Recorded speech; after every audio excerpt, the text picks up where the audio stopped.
Dias guests, and most distinguished audience. As I'm not going to be reading a speech, I am speaking extemporaneously. Nevertheless, I'm recording my own speech. Experience teach me to do that. I must start out from the beginning in saying, many people have asked me, is it possible for white people to teach black studies? And I have said, hell no.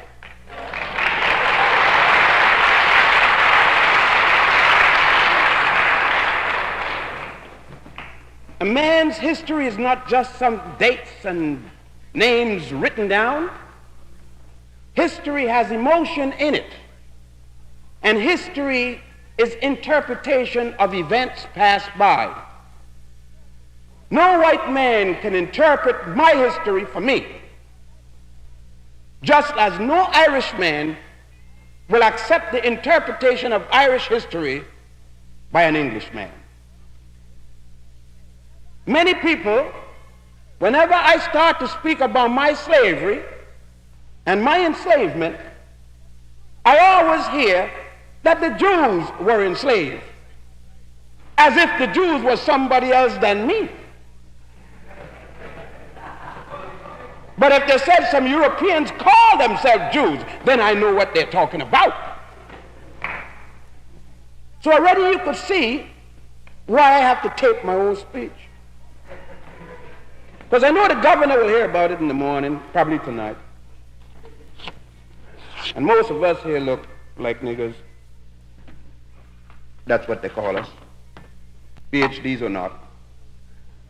And some of us are going to differ with us because we need the endorsement of somebody else to tell us when we write our history correctly. But I say, including Wayne University, that when the African Studies Department remains separate from the Black Studies Department, that's a damn shame. How are we going to have a Black Studies Department and don't have the African Department under the Black Studies Department? When it is in Africa, Black Studies started. You got black because you came from Africa. And for those of you who are going to tell me about your Blackfoot Indian mama,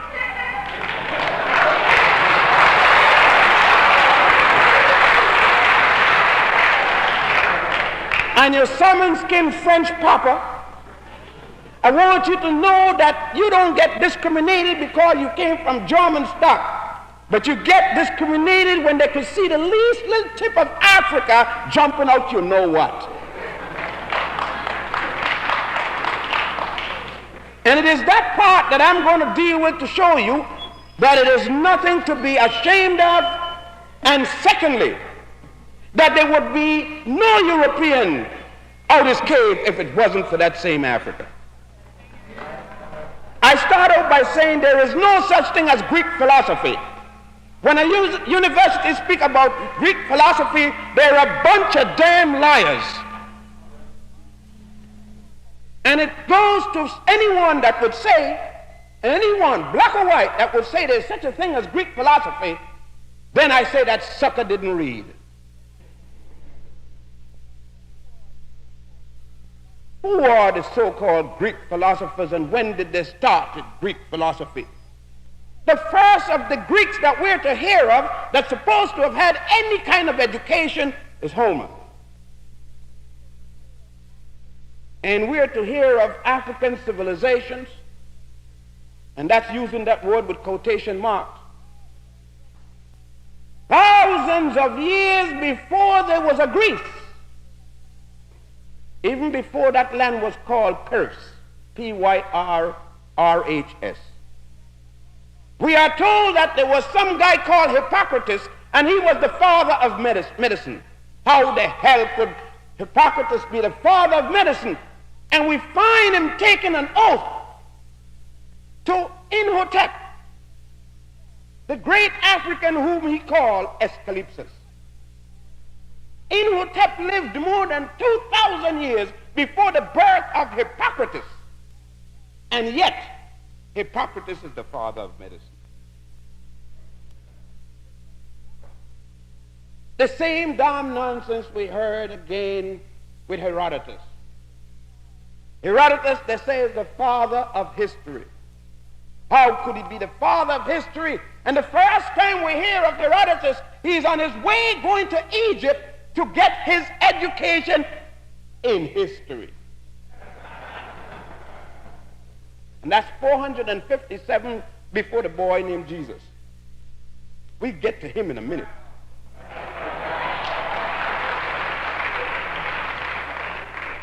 I hope you ministers got a strong heart.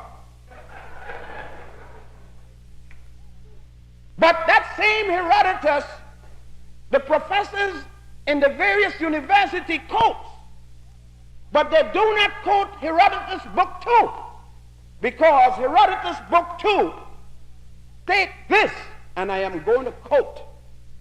He said, the Colchians, Ethiopians, and Egyptians got thick lips, broad nose, woolly hair, and they are burnt of skin. Man, he was talking about soul brothers and soul sisters.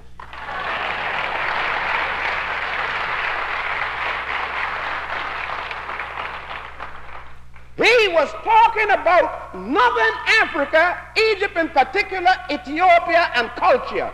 And culture was what is today called the Middle East, where Israel and Syria is today. Socrates was tried and he committed suicide. They didn't try him for teaching Greek philosophy. They tried him for teaching a foreign philosophy and corrupting the minds of the minor with the things that he had learned from the Africans. The Africans blew his mind.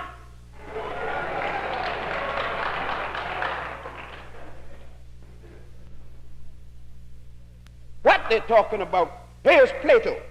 Plato is speaking in his Republic, about winged steeds and chariots. And at the time when Plato was writing, Greece didn't have the first winged steed, which was a fast horse, or the first chariot. They fought their wars, including the Peloponnesian Wars, on the Mediterranean. They knew nothing about fighting with no chariots. Plato was a goddamn thief and a plagiarizer. The same as Aristotle was. When Aristotle came to Egypt, which was originally called Kemet and then Sais, the Hebrews are the one that call it Egypt. We get to that too. And when Aristotle came with Alexander in 332 before Christ, General Sutter, who later called himself Ptolemy I, after the death of Alexander, declared himself as such and had Aristotle to sack the library at the Grand Lodge of Luxor and all of the other repository of learning in Egypt. Aristotle is already 70 odd years old, and we are to hear these lying professors telling us, and they've told me that all true from the bachelor's to the doctorate degree, these bunch of lies. And I've had to sit there knowing the damn fools are lying and answer the question in order to pass.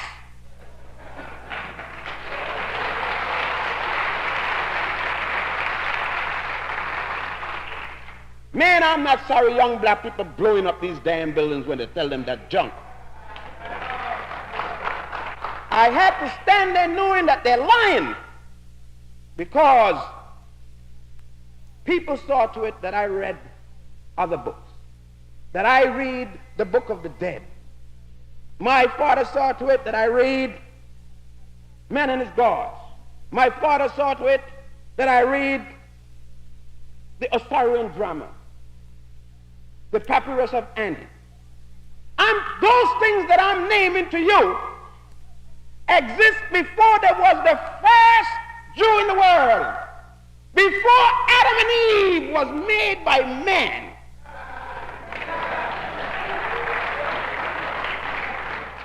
somebody come and tell me some damn nonsense about some Adam and Eve. Adam and Eve is the damnedest piece of fiction from mythology that ever existed to corrupt people.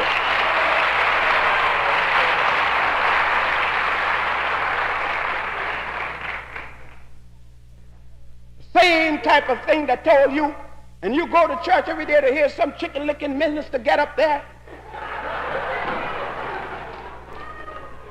telling you some damn nonsense about some guy named Ham. That Ham watched his uncle's nakedness in the ark, and God got angry and turned people black because of that. In other words, that same thing is saying that there were no black people until Ham stared at his uncle's nakedness. Now, if Ham is in the boat with his uncle and his aunt, and he's going to waste time to stare at his uncle and his aunt is there, he's a jackass and a faggot.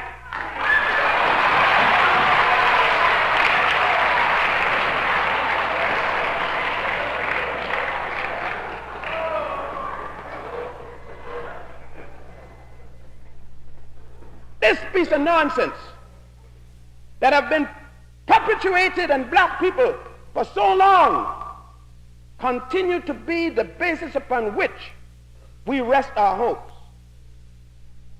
We're told persistently about a heaven up in the air.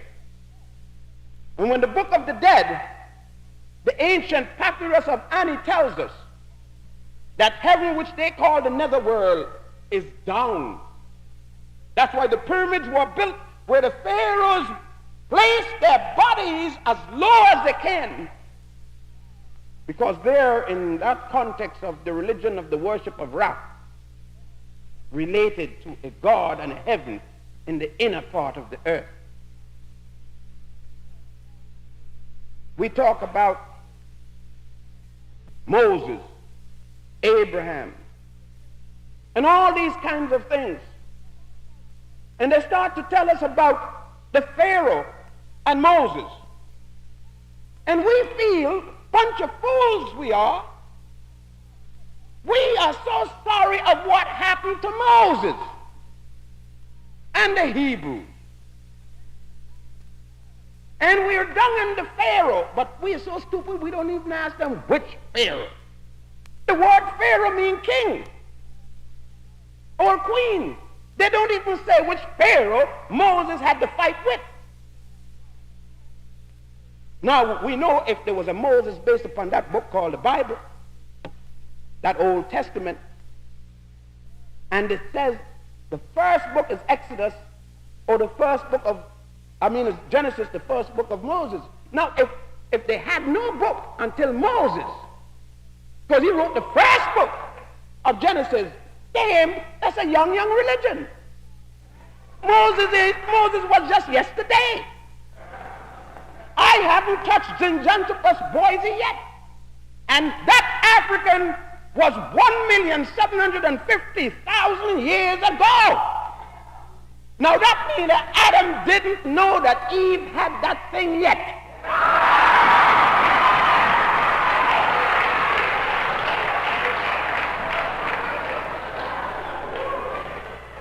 Look at that stupid Adam. You know that Adam was no African. He couldn't be. He's standing there and Eve is stark born naked. He is naked and he wait till a snake come down the tree to tell him that he got a snake.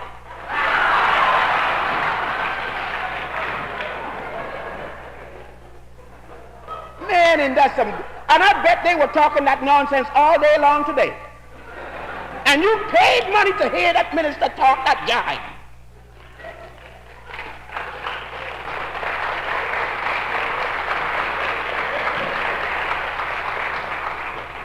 Now, going back to this Ramsey and this Moses business.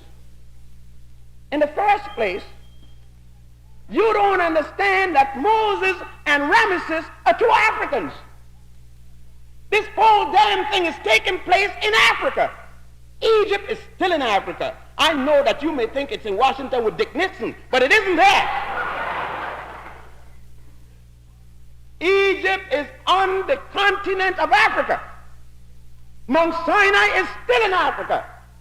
And when you're talking about Moses and the Pharaoh, you're talking about two black men got an argument. And you ain't got no damn business taking no side.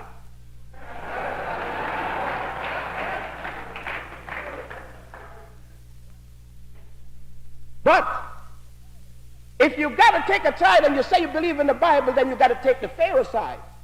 Moses was charged with what? The same book told you that Moses killed the Pharaoh's soldier. Now you're talking about law and order. And Moses broke the law. He killed the Pharaoh soldier. But whose law? God didn't give Moses no the 10 Commandments on Mount Sinai yet. And yet there's a law against murder. Somebody lying. Because they said that the 10 Commandments came when God gave Moses the 10 Commandments on Mount Sinai. That's a damn lie.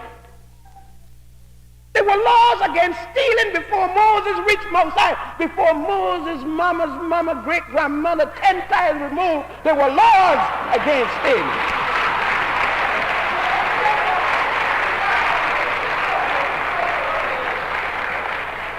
Man, the thing is there, if you read the Osirian drama in the coffin text, it is shown there 147 laws called the negative confession, which existed more than 7,000 years before the birth of Moses. And it is Moses that wrote that book called Genesis about some Adam and Eve.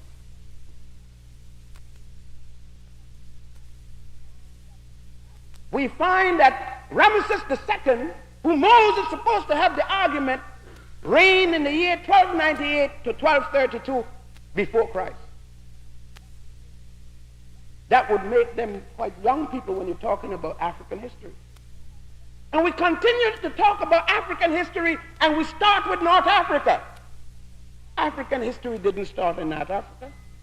It started around the Great Lakes of Africa. That's the Central East Africa. The pyramids got larger and larger as you went north and when you went south. From Mwanza, Nyanza. This last name that I just called Mwanza, Nyanza. You know it. Named after a corrupted English reprobate called a queen, Victoria. Who the hell give Victoria a lake in Africa? To name a lake after that wench. Victoria was worse than Adolf Hitler. She had more Africans killed than Hitler dreamt of that they were Jews. But no. You get white professors who tell you in the school, you got to answer it different. You got to answer that the British brought civilization to the Africans. That the Africans were waiting until the British come to bring. Oh, when the Romans captured the British, when Heraclius captured the British, he said them suckers were so stupid he couldn't even make slaves of them. No, I didn't write that. They wrote that themselves. So if you're going to blame anybody, blame them same white professor in their university. And talking about they bringing civilization to the Africans. Let's get the record straight. The Europeans did not come to West Africa until 1430 when the Portuguese arrived there. But we were in Europe as conquerors. See, my name isn't just what somebody just told you. My name is also Hannibal Barca. And I went in there in the Second Punic War. My father is Hamilcar Barca. And we took the whole of Sicily in the First Punic War. That's why Italians don't like me. Because I went in there and really darkened them up.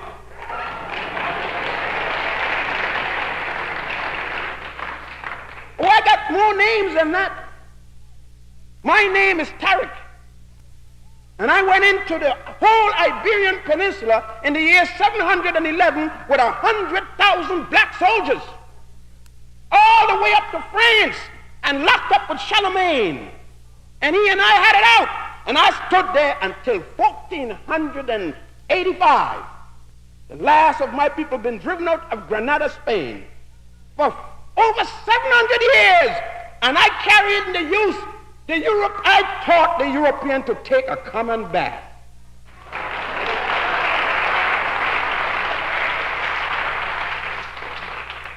You don't need to let me tell you, go read some European books that is testifying to it.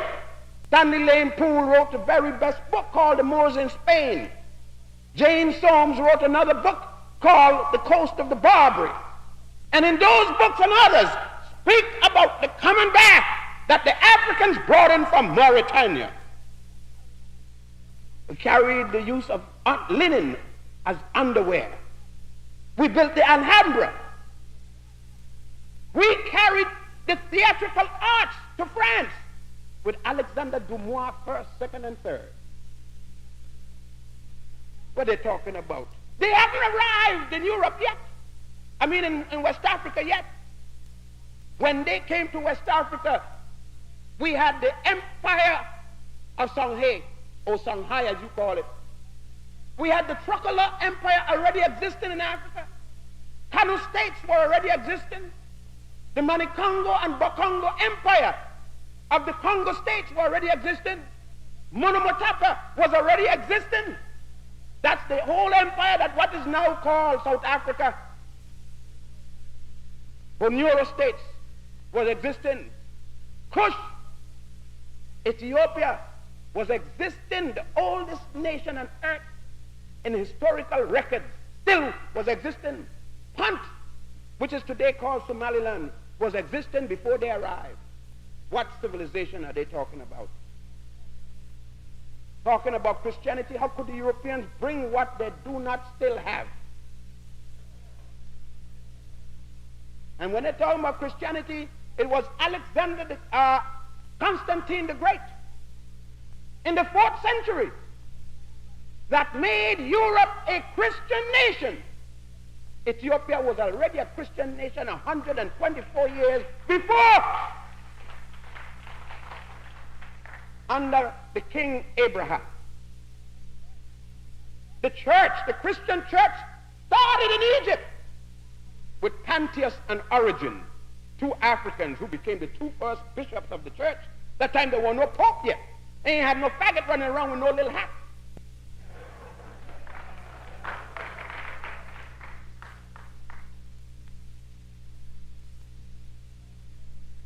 Who made the church, the Christian church? Black people running around have a Jesus Christ in a black church, a blonde Jesus Christ, a blonde Mary, a blonde Joseph, blonde disciples, a blonde dog underneath the table in a black church. That part of the world that Jesus came from don't produce no blonde.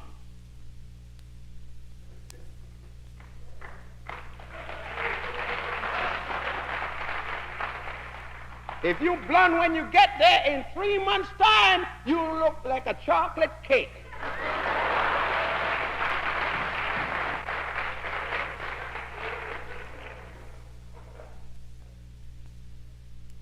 Let me tell you, it was Augustine, an African, called Saint Augustine today. Cyprian, another African. Augustine was from Numidia, Cyprian was from Carthage, and Tertullian, another African. And only one of those 3 Africans ever left Africa, and that was Augustine, and he left to teach in Milan and Rome for 1 year. Augustine is the fellow that wrote the Holy City of God on Christian doctrines and the Confessions. He describes himself in the Confessions, who he is. Described himself as an African, his mother Monica and his father Petricus, who were Mantians, the religion of the Mantians. Augustine is the one that brought libations into the even religion. Then these 3 black women that give Christianity their first martyrs. 3 black women, 3 African women, Felicita, Mimpano, and Perpetua. The North African church existed long before there was a church in Rome. This damn nonsense about Peter built a church in Rome. Man, these crackers can lie.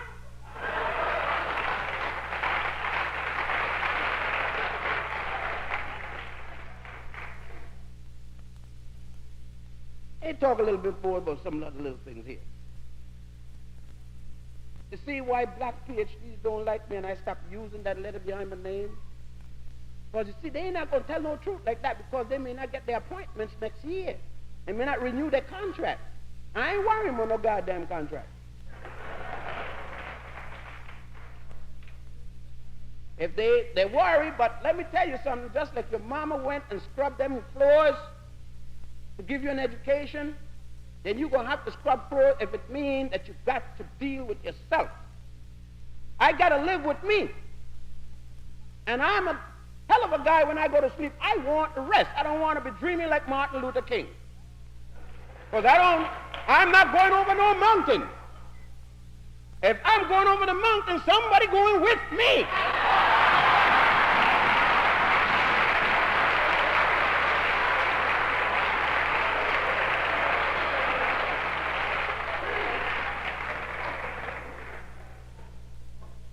I'm the most violent, non-violent creature you have ever seen. You mess with my woman or my money, and you see how non-violent I could be.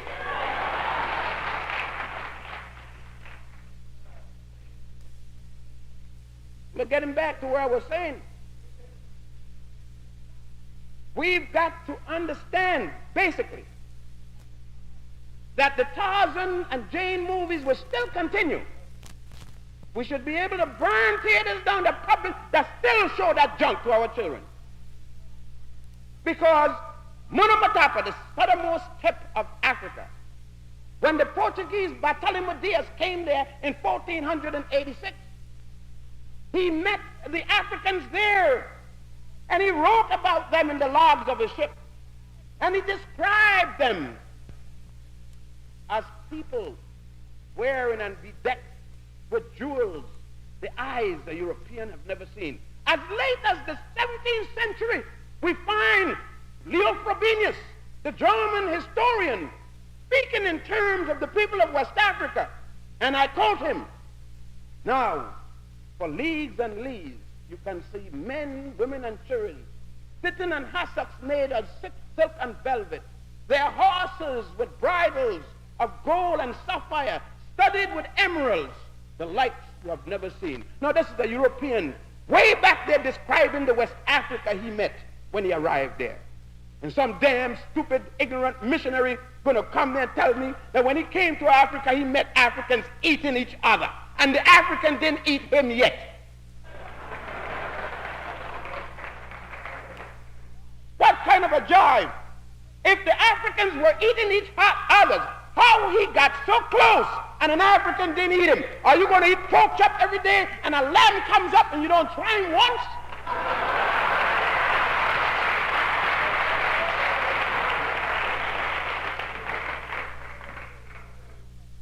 No, but always remember when I started out, I said that no white man could teach black history. Because history includes the national pride of a people.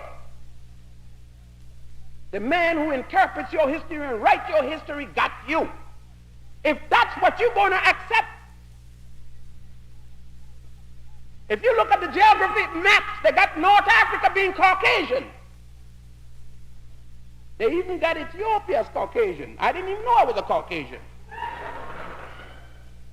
Thank you, Holy Father. The other night I saw a film put on by the National Geographic of Disgrace called, Association of something or the other. And they say Ethiopia was invaded by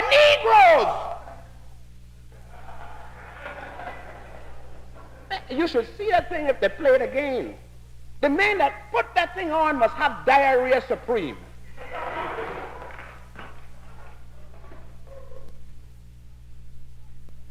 How could a man with any kind of hair, black people fighting all over the place, and he still got the nerves to put that thing on TV in 1970? You know some places that they had a revolution going, he would have never put on nothing else. That's why I tell you, there ain't no revelation yet. You're getting warm. You're getting your minds together. That's about all. Because if there was a revolution, he has put on his last film.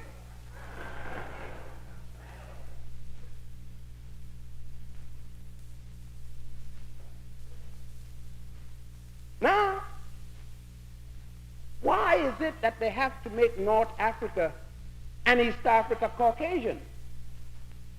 Because Zinzanthropus boise, Boskop man, you get Zimbabwe man, which they call Rhodesia man. Let me talk about that. Who the hell was Rhodes to name a country in Africa Rhodesia? Can you imagine the Jews naming a country, naming Israel out of Hitler land? Cecil Rhodes was worse than Adolf Hitler.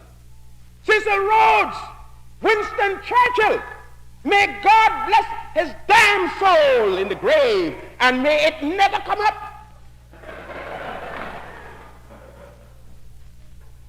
May God connect the north side, the sewer system, to his grave.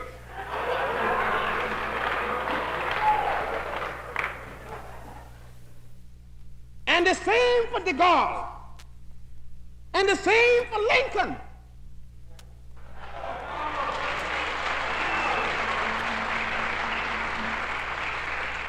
And we could put Washington in the grave too. Because black people ain't got no right standing up to say nothing on February the 22nd. Washington, at the date of independence, was still selling black people to Barbados for molasses.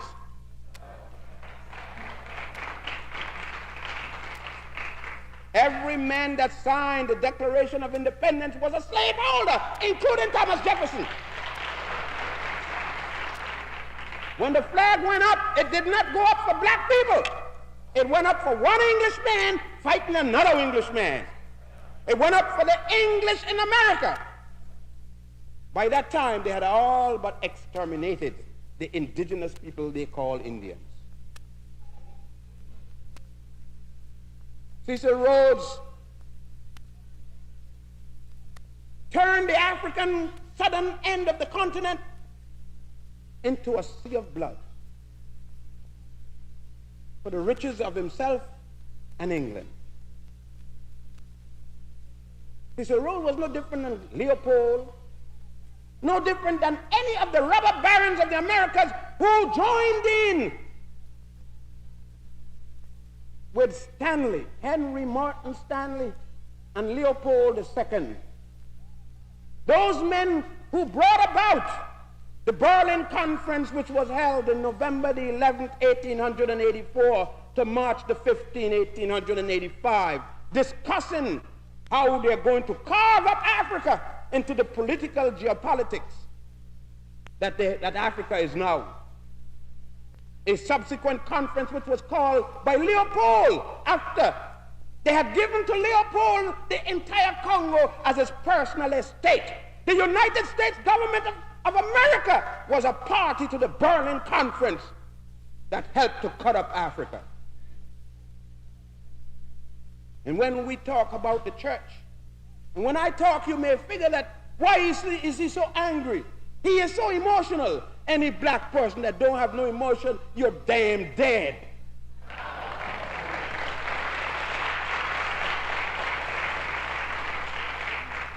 If you could live under degradation as we do and don't have an emotional aspect about it, you're as dead as a cockroach.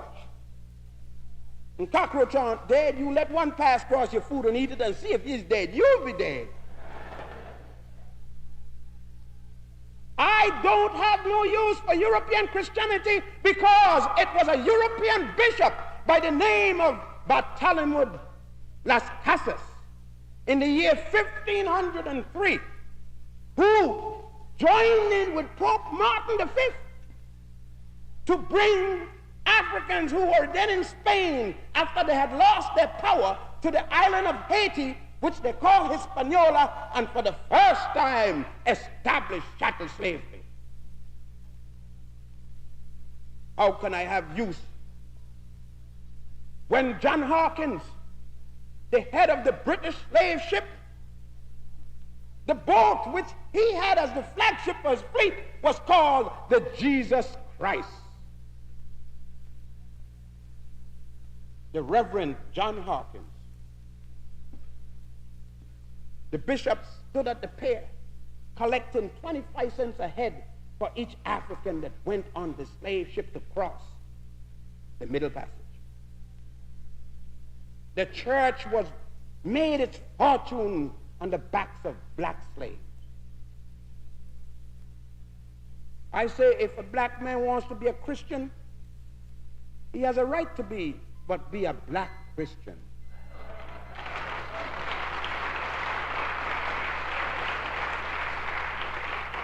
With a black Mary and a black Jesus.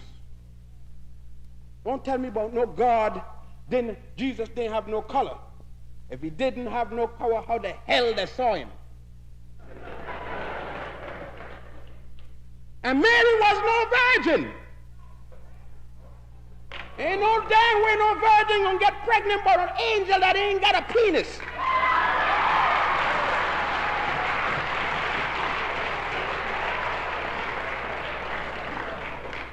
And there's a damn joke that tell you that angels don't have no sexual organ and one got Mary pregnant.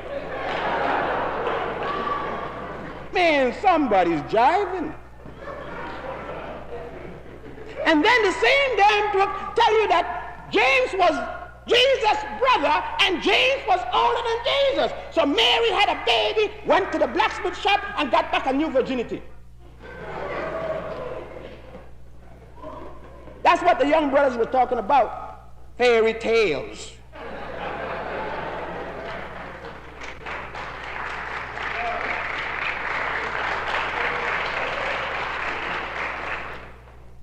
And brothers, don't worry about it. When you say son of a bitch and things like that, everybody here know what you mean. If they don't know, they're son of bitches.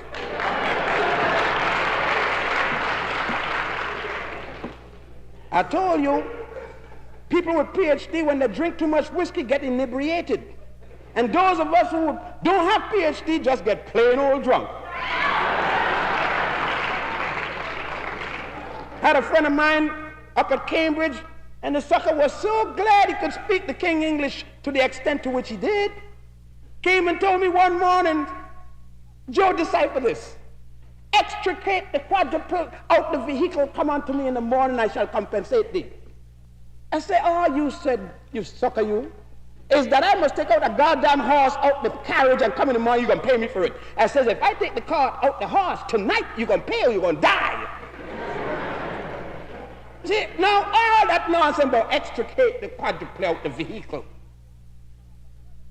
Huh? Now that's a brother that's trying to show off his training. There's a difference between being trained and being educated.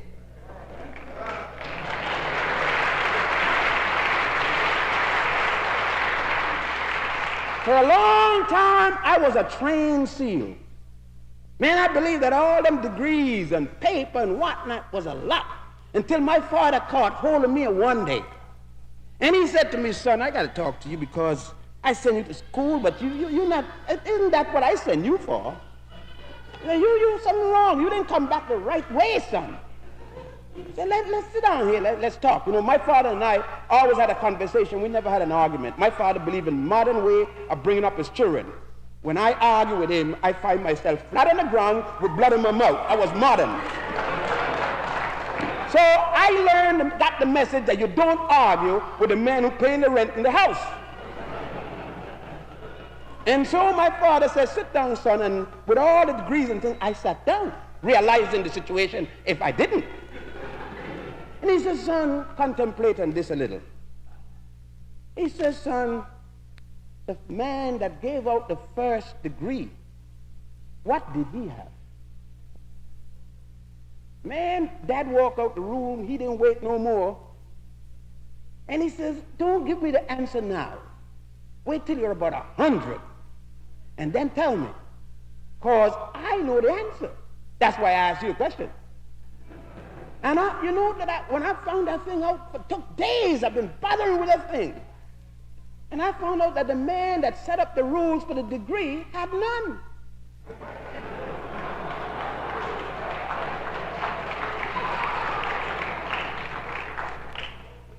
So I found out then that you could become educated without a degree. But going through the formalized education is an easier way. It's not the only way. Because most of the PhDs I know need to go to first grade and come up again.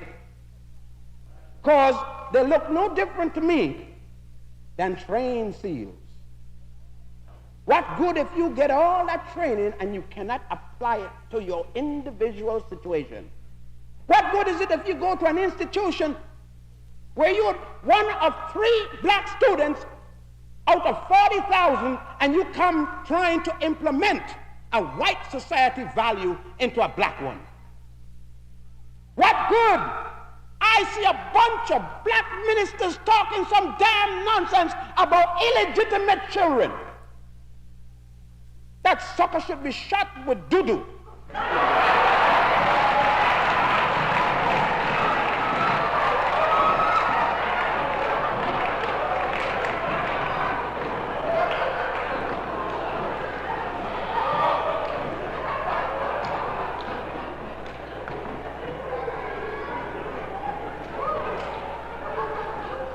What you want a black woman to do?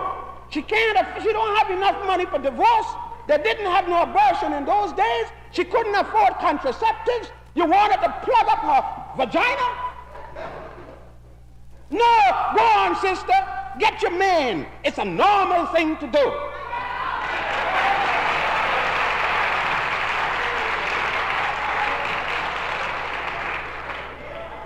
You're going to be some Puritan. The Puritans came here and all mess up the Indians with that jive.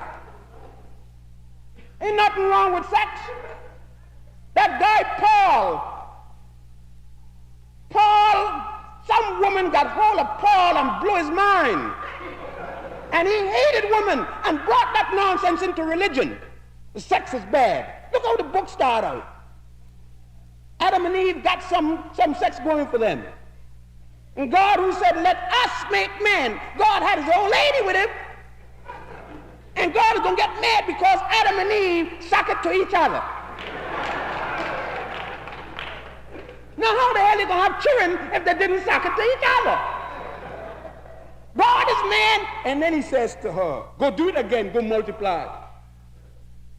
And then you can tell some woman, some young 22-year-old woman, husband in Vietnam for the army, she must stop having sex because her husband in Vietnam fighting for somebody else. Now, if he's stupid enough to leave that young, strong, healthy, vibrant woman to go fight for somebody else, she got a right to give it a run all.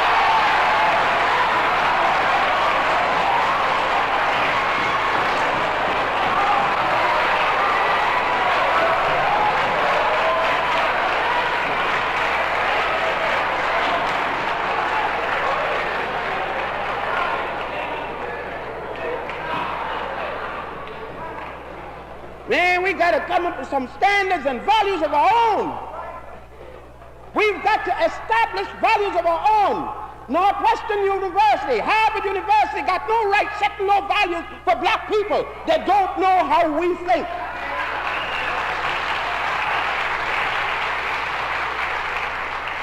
We are going to set our own morality, our own standards, because we have our own particular problems and situation, and it isn't the same as the whites in America. We've got to revise ourselves from top to bottom. The revolution means cultural as well as physical, as well as mental, as well as spiritual, philosophically and otherwise. Let me tell you, it got to be that way. There is no other way. Blackman have tried to integrate all the time. He's tried everything that he's been asked to do. And he didn't come here in slavery for the first time. That's another damn lie. Let's get that one straight in history. Because I'm not going to run down a heap of dates without giving a sociological, tying it up sociologically and politically. Columbus did not sail a ship to America. I read Spanish history and I read Spanish, and I spent 2 years in the University of Barcelona and read Spanish history. How the hell could Columbus discover America when the textbook tell you that he was locked up in the bridge? There was a mutiny. The same textbook tell you how the sucker's been locked up in the bridge, and he still discover America. How you gonna be? If you lock up in the bridge in the hole, you can't be sailing the ship at the same time. Pietro Alonso Nino, the captain of the Santa Maria, who was the admiral of the Moorish Navy when the Moors still ruled Spain, which was up to 7 years before Columbus was given the ship. He was in charge of it, with Pedro Alonso Nino in charge of the navigation. And Columbus, number one, could not discover America. Can you imagine the Indians sitting down, watching them coming in, discovering them?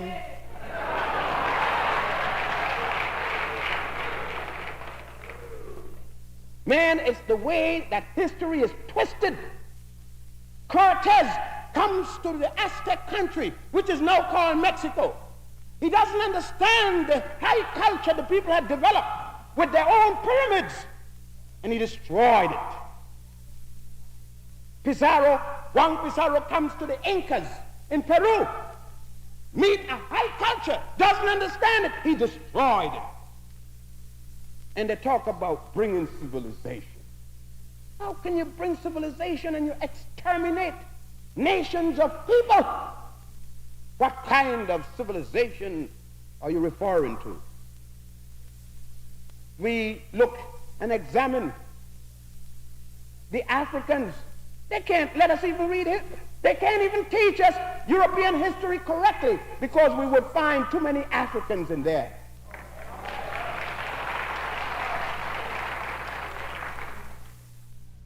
Let me just point out some of the reasons why they don't want to let black studies be on its own, because we will start talking about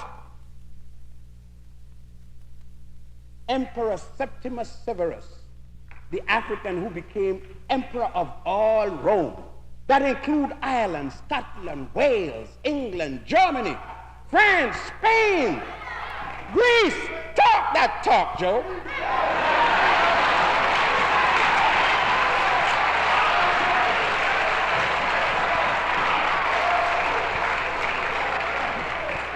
Yeah, I'm emotional because when I was small in school, even in Ethiopia, them Englishmen got in there and didn't let me know my history. I went and, look, I'm not putting no damn Cambridge PhD behind my name in my book. I only use that when I'm dealing with them sick people. Because they didn't teach me none of this. I had to go and dig morning, noon, and night and spend every dime I could get. And I stole some.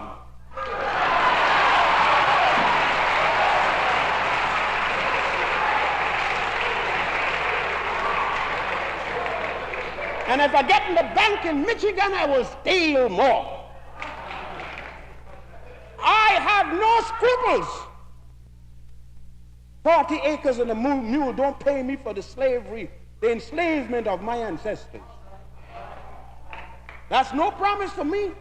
You can never pay. Fort Knox, it only got the beginning of what they owe me. I don't know what they owe you.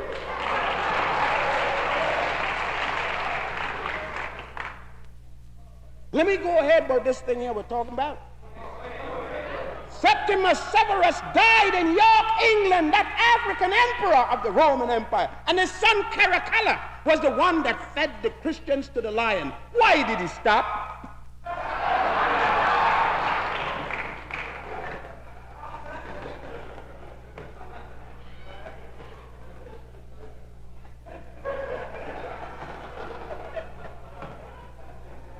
Man, look, I'm going to run you down something here. Two little things going to show you why they can't let you control this history book. They're going to always have to be somebody in the top. When you write a book and you want to get it published, you're going to have to get somebody up there endorse your book. Now, how the hell I'm going to write a history about what that man did to me and have him to say if it's good or bad? Oh, no. I mean, let me talk about the damn thing I'm going to talk about. See, sometimes this thing gets me kind of little heated, you know. Now, you see, I'm going to show you why they make you believe that black people ain't black, because you'll find some black people saying, well, since we came to America, we ain't black because with slavery and all that, we had white parents and white this and white that and all that. Yeah.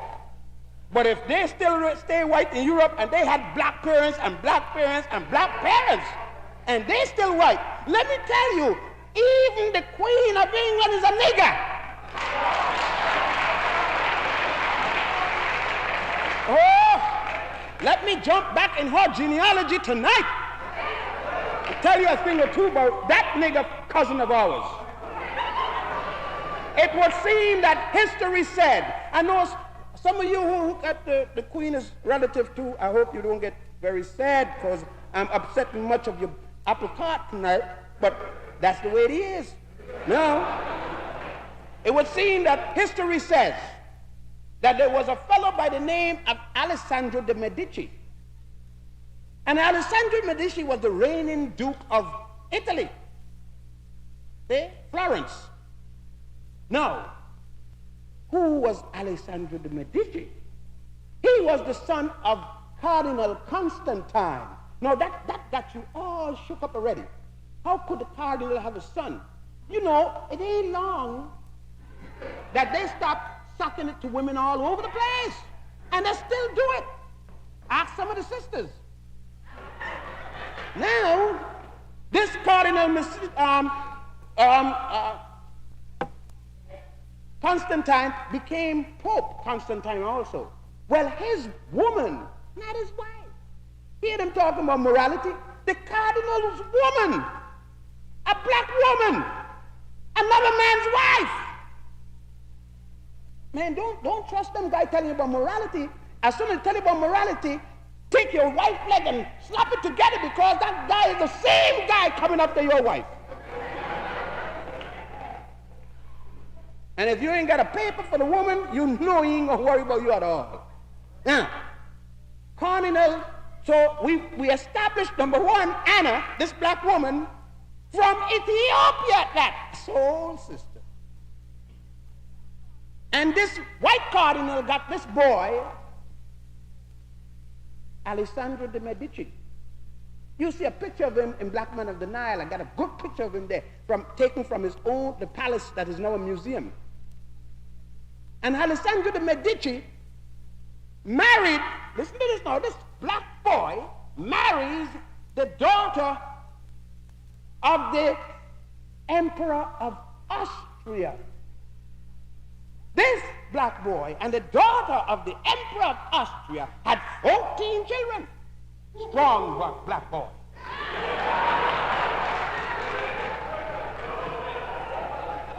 Since we're talking about that, and you girls clap your hand when I said that, I got 9 and more to go. Now, one of those girls became the Queen of France. Now, you know, there wasn't only one black queen in France, you know. Josephine, also Napoleon's wife, came from Martinique. A black sister from Martinique in the Caribbean. Okay, we'll go on a little further. Now, one of those girls married the Grand Duke of the House of Hesse, Germany. That girl became the mother of George III. George III is the great-grandparent of the present nigger queen of England.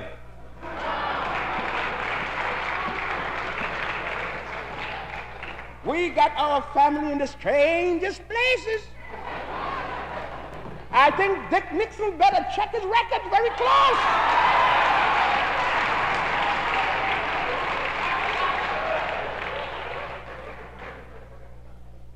Oh, Long Agnew. Ain't that going to be the day? I think John Birch had better do a little thing of watching his too. I have to check him up soon. Because you know 100,000 black men that Hannibal carried in there, another 100,000 that Tarik carried in there, then the Emperor Septimus Severus carried a lot of them up to England and Ireland and Scotland. Don't talk about what the Egyptians and the Ethiopians carried into Greece when they captured that.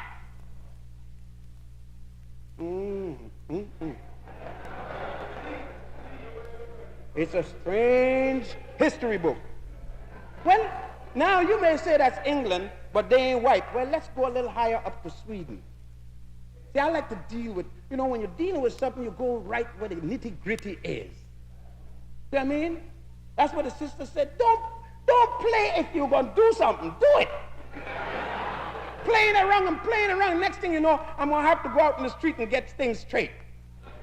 Well, before she got to get things straight, let's play a little more. It would seem again that Napoleon Bonaparte had two black generals, Alexander Dumois and Count Bernadotte. He got in an argument, it seems, with Bernadotte and sent him to be ambassador to Sweden. The Swedes were afraid of Napoleon, and they beseeched Bernadotte to remain there, become a Swede, help them against Napoleon, and when the king died, they'll make him their king. The king died.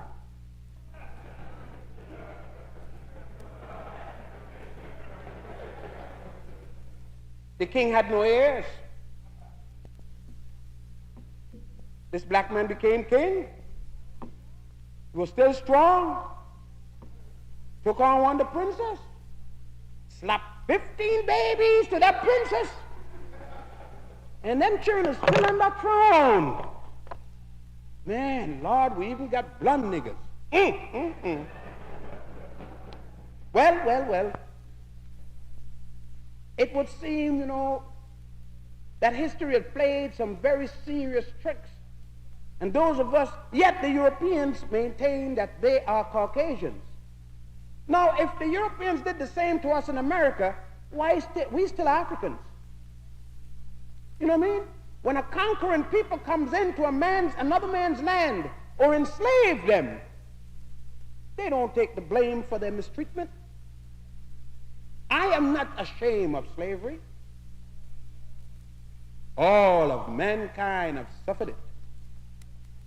And I have had Europeans as my slaves, too. They seem to forget when I went in there for 700 years. Hannibal stood at the gates of Rome for 30. They seem to forget that. And that it was another African that caused Hannibal to remove from the gate. You see, some people say it was Scipio Africanus. But that wasn't Scipio's name. Scipio was Scipio Nasisca. Before he went to Rome, Africanus is the name the Romans gave him. Because the Romans named that continent Africa. Not the indigenous people, they call it Alkebulan. That country was called Ethiopia by the Greeks. Ortegia, Oceania, Hesperia. Those are all the different names the Greeks called it. You see, I haven't spoken about Ghana and Mali and all those things because that's what everybody who's talking about African history comes up and tell you. It's the usual thing. It sounds like a broken record. Because they want you to believe that only in West Africa you were. Another thing, they tell you that you only came from West Africa. That's a damn lie. You came from all over Africa.